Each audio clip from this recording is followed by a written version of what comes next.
when you think about climate change, something Carol talks about a lot, isn't she, on the programme, it's often the phrase global warming that comes to mind, isn't it? But in fact, here in the UK, apparently, it's getting wetter than warmer. Yeah, and we can tell just by listening to what Carol says.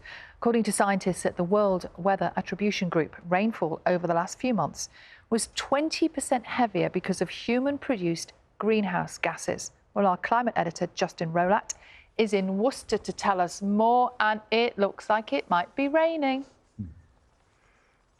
It's raining. It's been persistent rain we've had here in Worcester. Really is raining. As you say, the incredibly sodden autumn and winter we all endured this year was made 4 times more likely because of climate change. That extreme weather, we remember, caused terrible floods. At least 13 people died in it, and there was more than £500 million worth of damage caused, according to British insurers. But I'm in a place, the home of a guy who single-handedly managed to hold back the floodwaters here. Now, this is his home, and viewers may well remember it, although it looks very different. He built this fantastic wall, there's a clue. It looks very different when it's not surrounded by water. Take a look at this.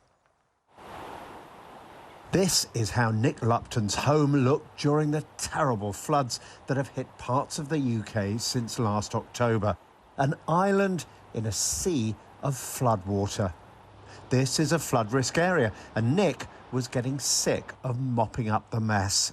Although the house has got some really good mitigations in place, like barriers on the doors and pumps below the floor level, we finally decided to build ourselves a wall around the house. This winter was the ultimate test, with some of the highest water levels on record in the area, and Nick's wall held firm. Many other people didn't fare so well, though. The period between October and March was the second wettest on record, with a series of big storms barrelling in. Homes and infrastructure were damaged, many people suffered power outages and travel cancellations, and farmers lost crops and livestock. Researchers say the rain the country experienced then would have been a 1 in 80-year event if humans hadn't heated up the planet. Now, we can expect it once every 20 years. Our climate is changing, and in this study we found that we do expect the increase in rainfall intensity to continue in the future, but how much future climate change we experience does depend on how rapidly and quickly we and the world can respond and reduce our emissions of greenhouse gases and other pollutants. And the bad news is, the scientists say it is going to get worse unless the world makes dramatic cuts in greenhouse gas emissions.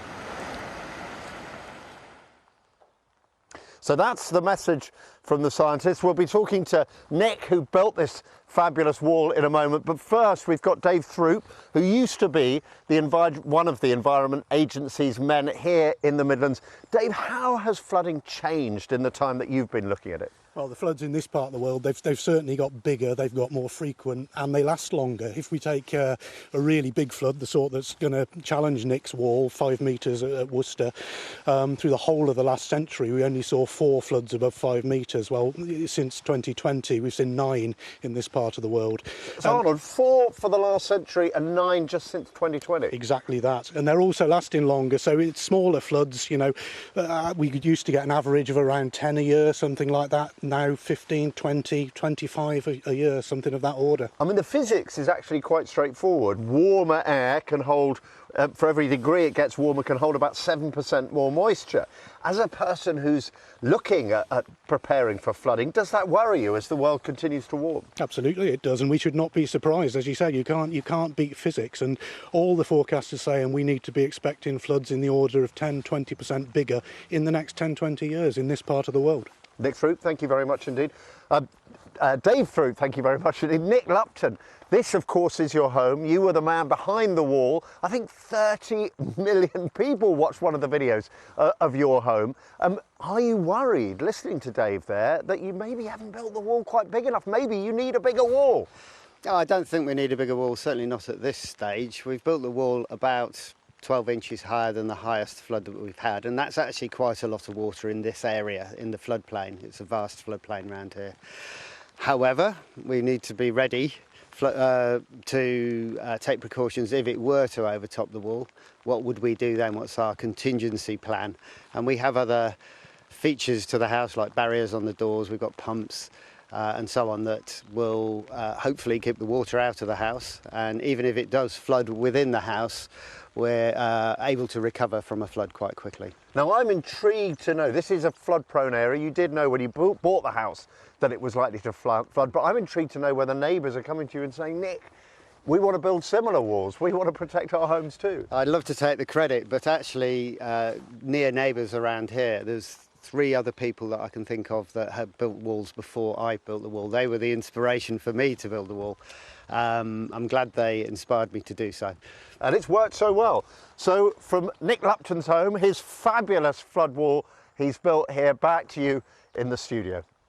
Justin, go and get yourself dry somewhere. Thank you very much indeed, if there is anywhere. You'd have thought a climate editor would have an umbrella, wouldn't you, really?